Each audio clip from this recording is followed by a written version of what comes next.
From moments that literally caused riots to ones that show that players don't respect one another, join me as I reveal to you some of the most unsportsmanlike and disrespectful moments in NBA history. Just a reminder about our new giveaway. We're giving away the new iPad Pro or the new iMac Pro. The choice is yours. All you have to do is watch the full video, leave a like, comment the keyword hidden in the video, and make sure you're subscribed. It's that simple. 10. Nobody's cousin. In the world of the NBA, there are a few things that are supposed to be unwritten rules that are just done no matter what. And one of those things is the act of shaking each other's hands at the ends of the game. It's meant to show respect for a hard-fought game, even if it didn't go your way. In a game between the Los Angeles Clippers and the Sacramento Kings, the Kings came up 1 point short of tying the game and sending it to overtime, and even having the last shot of the game. But when they lost, star player DeMarcus Cousins decided that the Clippers didn't deserve the Kings' respect, and so he literally pulled all of his teammates off the court so that the Clippers couldn't shake their hands. Even the announcers were calling attention to this because it was so obvious what he was doing. Is that itself? Look, DeMarcus Cousins won't let Isaiah Thomas shake hands with the other team. That's wrong, and it's part of the reason Cousins isn't a beloved figure in the NBA. 9. Need a hand? If you want another example of another unwritten rule of the game of basketball, it'd be to go make sure that you pick someone up if you knock them down.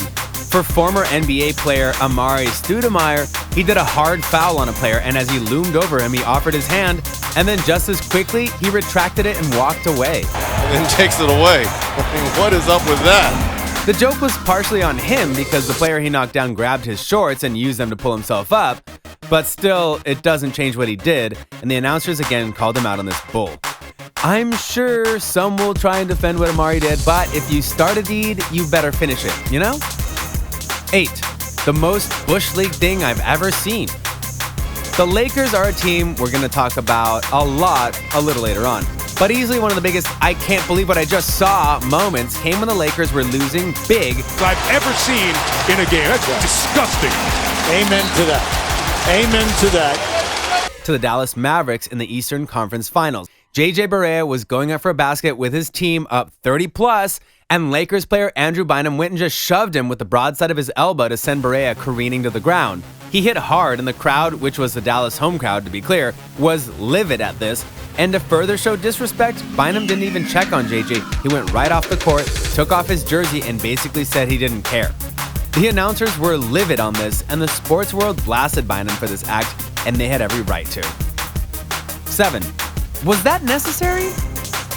Going to a more lighter offense here, and going back to the unwritten rules, if you're up by a very large margin, you're asked to not go and show off because the team you're beating is already crushed. 9 during the regular season, and Norman!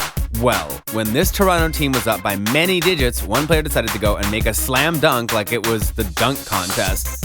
Was that right? More than likely not. And the only reason you're not hearing boos from the crowd is because it's the Toronto crowd. But it wasn't the most respectful thing in the world to do. 6. Was this one necessary?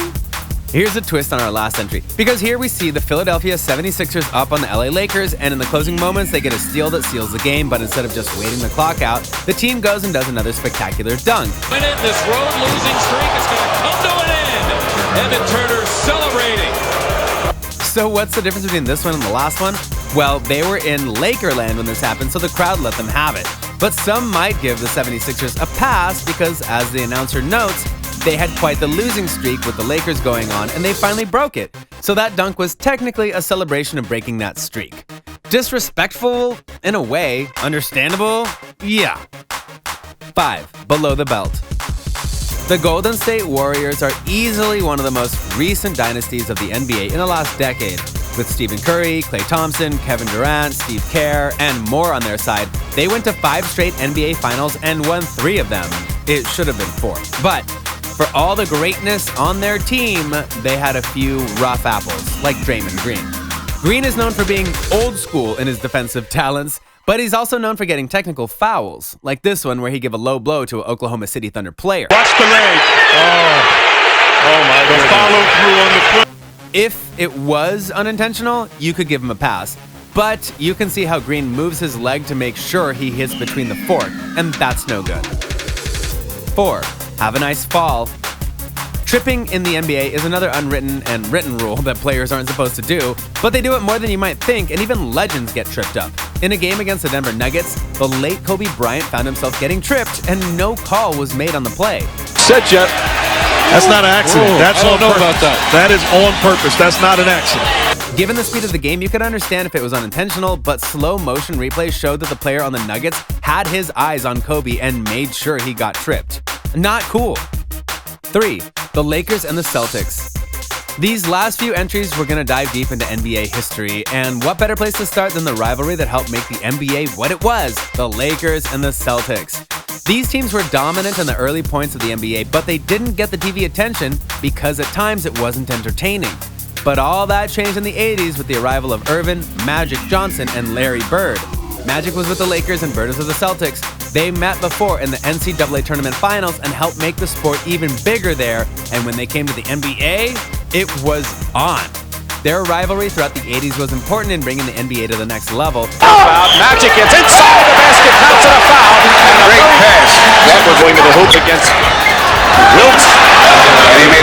With Kareem and McAdoo, they do well with that group. Harris gets the offensive board, and Henderson banks it in. So what a par! But it was also full of moments that were hard-hitting, disrespectful, and downright mean, including the legendary play of Kevin McHale clotheslining Kurt Rambis in easily one of the dirtiest plays ever done. This was the true start of an intense rivalry that lasted a decade, pretty much, and 3 NBA Finals.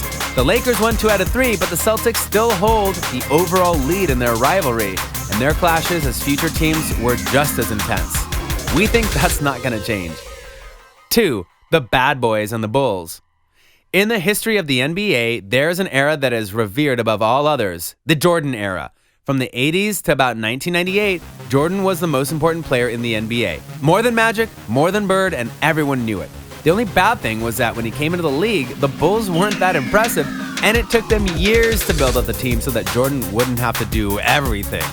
But standing in his way for years from getting that first ring was the Detroit Pistons, aka the Bad Boys. On the switch, Jordan.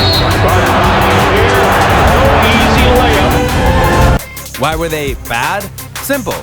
They were tough, strong-willed, and they knew they had what it took to beat the snot out of you.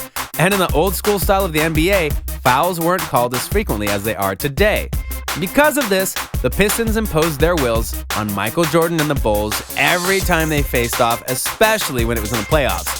This even led to the Jordan rules that the Pistons would use to go and make sure Jordan was as ineffective as possible. The Bad Boys got a lot of heat, but they also got a lot of wins, including 3 straight finals appearances and back-to-back wins. Once they finally lost to the Bulls in the Eastern Conference Finals, their era was over, and they too did a controversial move by not shaking the Bulls' hands after the game, which Michael Jordan hated so much that he made sure that star player Isaiah Thomas was not on the Dream Team at the Olympics. Whew. Even if he denies it happened that way. We all know it did. 1. Malice at the Palace. Up to now, we've shown you varying levels of bad conduct, terrible antics, and plays that were just plain wrong.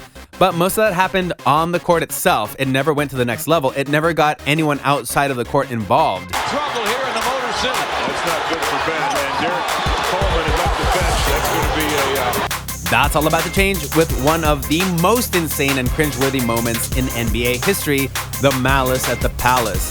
This happened in 2004 in a game between the Detroit Pistons and the Indianapolis Pacers. Players Ben Wallace, Detroit, and Ron Artest, Pacers, got into a heated shoving match that cleared the benches. That already was bad, but then a fan threw a drink at Artest, and Artest reacted by going up into the stands and fighting with the fans, which prompted even more violence after that. After the game, the NBA suspended 9 players for a total of 146 games, leading to the players losing $11 million in salary. 5 players were charged with assault and eventually sentenced to a year of probation and community service. 5 fans also faced criminal charges and were banned from attending Pistons home games for life. The fight also led the NBA to increase security between players and fans and limit the sale of alcohol in games. You can have altercations on the court. That's intense professional sports.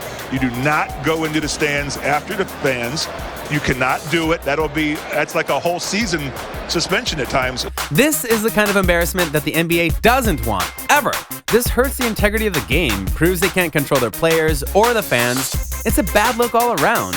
While improvements have been made, the Malice and the Palace will indeed forever be one of the most embarrassing things in NBA history, as well as proof of how unsportsmanlike players can get when their triggers get tripped up.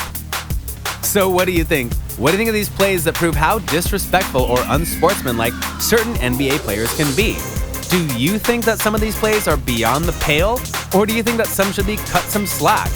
Do you know another play that should be on this list? Let me know in the comments below. Be sure to subscribe, and I'll see you next time on the channel.